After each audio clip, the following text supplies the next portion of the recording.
Your new business will survive if you learn to manage money.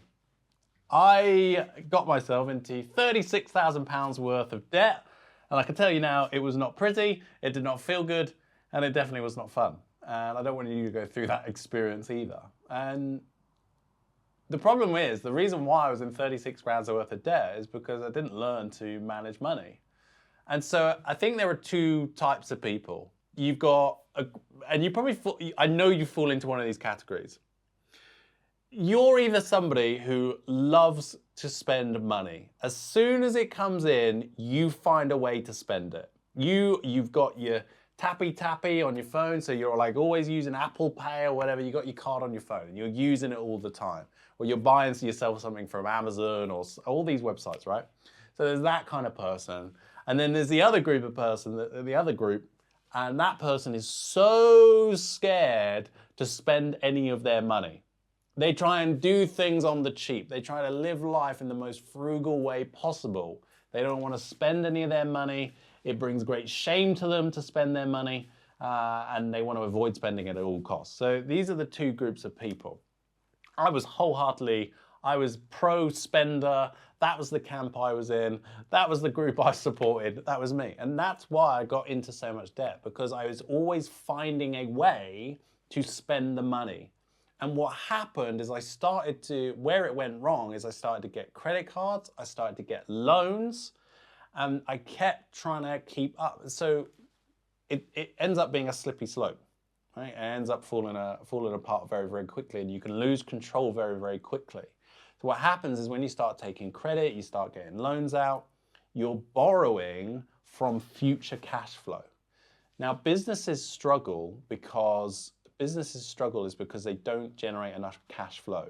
They've got more money going out the business than they've got coming in.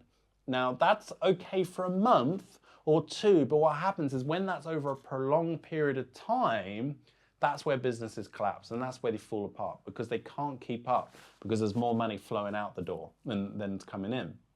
And that's what was happening for me. So what would happen is I'd got these credit cards, I'd got these loans, and I was spending the money on, I'd bought some trainings, I bought some courses, I was investing in myself, happy days. But I wasn't managing the money, and I was buying other things outside of that, and I lost control. I lost complete control in that situation.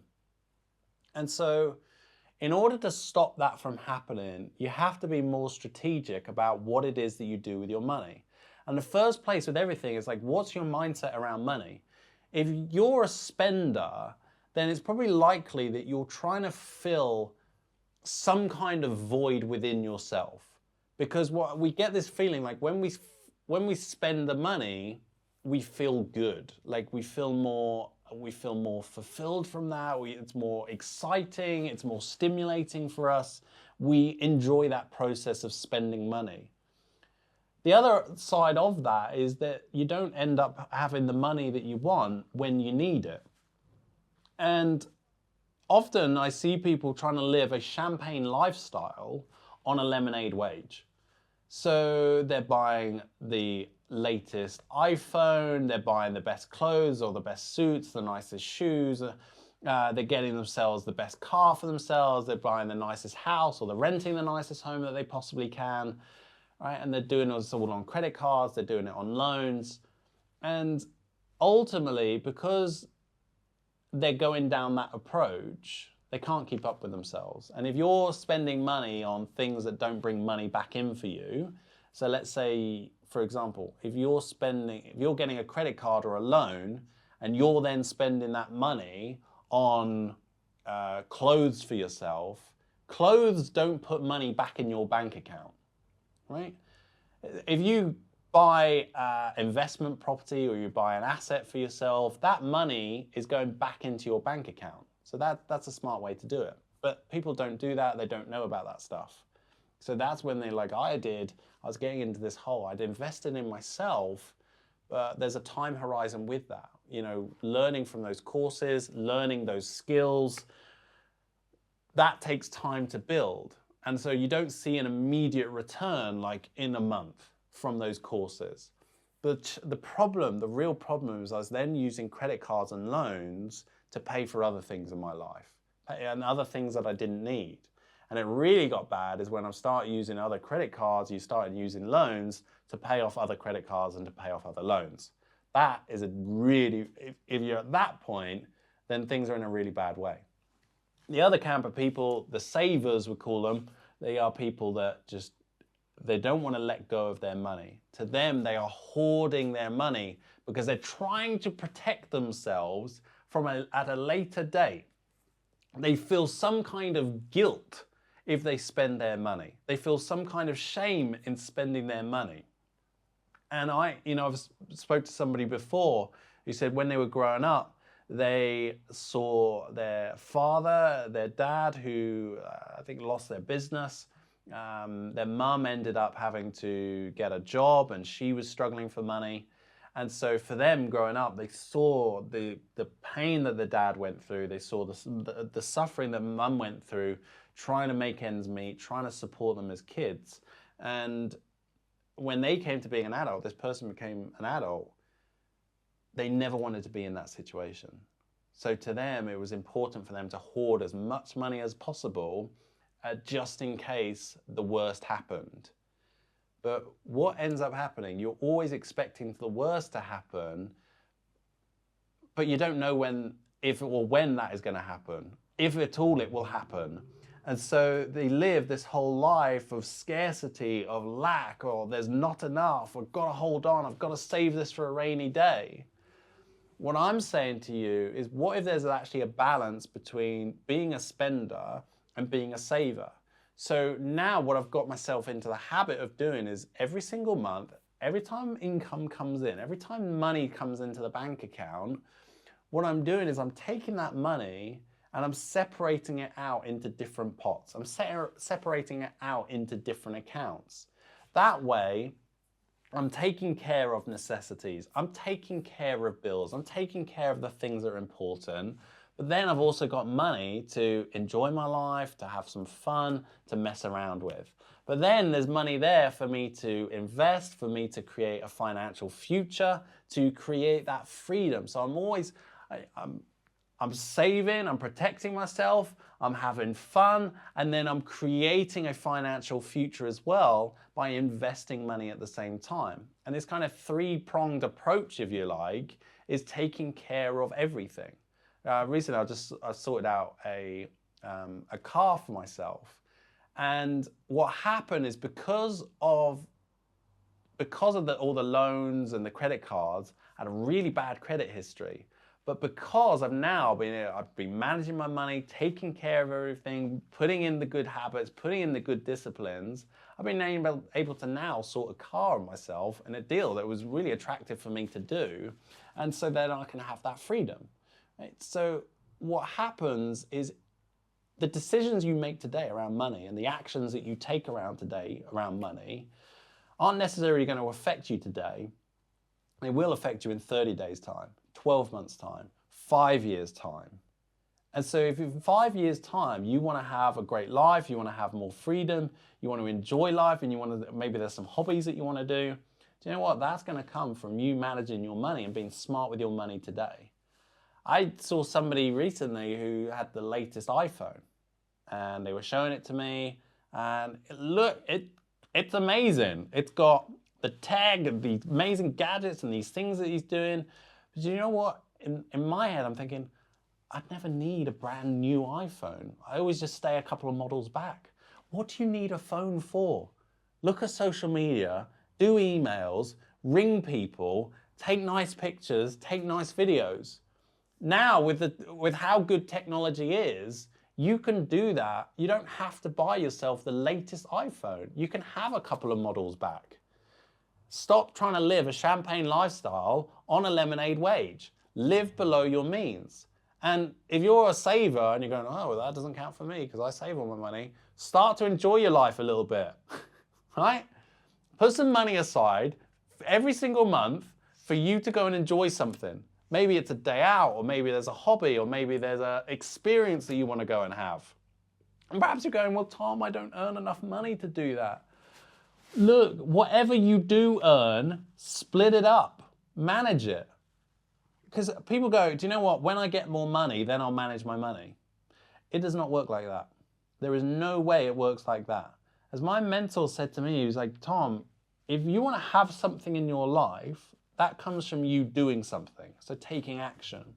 But in order for you to do something, you need to be somebody, right? You need to be a kind of person. There's a beingness that you've got to have. So if you want to have more money, right? If you want to have that financial future or that independence, more abundance of money there, then you have to do some things today. And that's called managing your money. It's called spending it wisely. It's called being strategic with your money.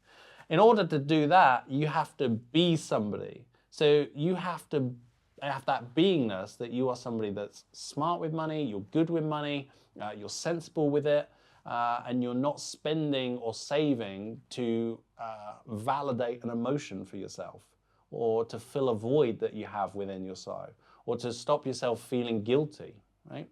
So whatever that is for you. So that's one thing. The other aspect of this is every single month, I track my net worth. What that means is your net worth is basically, people have different definitions for it. But what I've learned is your net worth is how long, if your income cut today, how long could you live for? So the way that you work out your net worth, you take everything that you own, right? Or the money that you have, the assets that you have, maybe you have silver, or maybe you have a home that you live in. So you take all of that, take everything that you own, and then you put that against everything that you owe, right? So assets versus liabilities. So you top up all your assets against all your liabilities.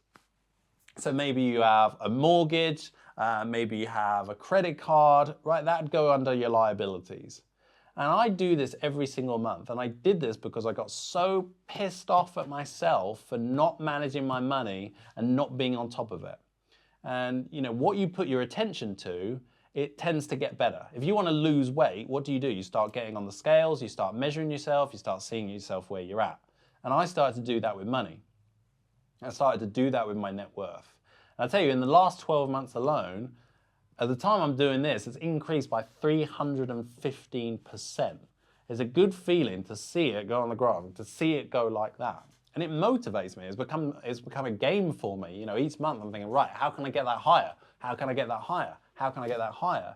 But let's be honest, if we ask 95% of people, what is your net worth figure? A lot of people won't know. They'll have no idea. So I want you to now think about what is it that you own and what is it that you owe to other people. Now, it doesn't matter if you do that and it turns out that your net worth is negative. So if you sold and got rid of all your assets and you still owe people money, you're in a negative net worth, you're in a negative position. That's okay, that's where I started. I owed more people money than I actually had available, right? And the assets that I had. So you just need to know where you're starting at. You just need to know what your baseline level is. But the whole time, if you just continue to live below your means, be sensible and strategic with your money, keep learning how to make more money, and keep learning how to keep your expenses. I'm not talking about you just go cheap with everything, right? Because you've probably heard of the expression, if you pay cheap, you pay twice. But what if you just start to be efficient with your expenses? So how might that apply for you? If you've got 5 subscriptions to Netflix, to Disney, to, I don't know, YouTube, to Paramount, to Now TV, right? Some people have this and they've got all these subscriptions going out. That's probably what, 60, 70 pounds worth of subscriptions. Why don't you just cut it back? What do you need? Netflix and Prime, right? Just cut it back to those two. There's plenty of films, there's plenty of programs on them coming out all the time. And do you know what? If you actually spend less time watching TV and more time learning how to make money, then you'd be in a better position anyway. So just dial it back and you save yourself 40 pounds or 50 pounds, right? And you go, oh, that's not very much. Yeah, well, wouldn't you rather have that when you'll get into a situation where you're struggling for money and you know there's something that you want to buy but you can't and it's important, or you're trying to get a train ticket, or you're going around the shops and you're worried about how much money's left on your card, or you want to go out with your family but you feel guilty about spending money with them. Wouldn't it be nice to have that extra £50? Look, I know that's not loads, but come on, if somebody in the street offered you £50, you'd be happy to say yes. So I'm just saying there's stuff that you can cut back on that you don't need. You can be efficient, you can be optimized with the money that you spend, with your expenses. And in the meantime, you learn to grow the income that you have. How do you make more sales? How do you increase your income? How do you learn to create more residual or passive income? Right? How can you do that? That's what you've got to figure out. Often people think that once your income goes up, your expenses go up with it. You know, if you're working in a full-time job or you're in a corporate job, you get that pay rise, suddenly you get that nicer car, suddenly you get a nicer house. And so what happens is they're constantly, income's going up, but at the same time their expenses are going up. And that causes a problem. But what actually, if there was another way where you just kept working on your income going up, but you just kept your expenses as efficient as possible. Now think how the gap, think of that surplus cash that you have. Think of what you could do with that in order to create a better life for yourself. So look, fundamentally, it's a mindset shift. You're either feeling guilty and you're scared and you feel that scarcity in spending money, or you're trying to fill a void by spending your money, right? You're either saving it or you're spending it. That's an emotional thing. Create balance, create harmony, have money for savings, have money for spending, have money for creating your financial future. And then every single month, be tracking what is your net worth, right? Look at what that is. How much do you own and how much do you owe, right? And that is your net worth. So I hope that helps you. This is just save this somewhere for yourself because this is such an important topic. And there are many people teaching it. There's so much information out there on now because in school we don't learn about this. It's not taught to us. And now fundamentally it's needing so many people out there to teach people on the area of money because we never learned it. And so I want you to save this. If perhaps you've got questions, like type in the comments. If you've got questions, perhaps I can answer those for you in another video and I can support with those. So let me know in the comments. Let me know if that's of value to you. And yeah, master money or it ends up mastering you.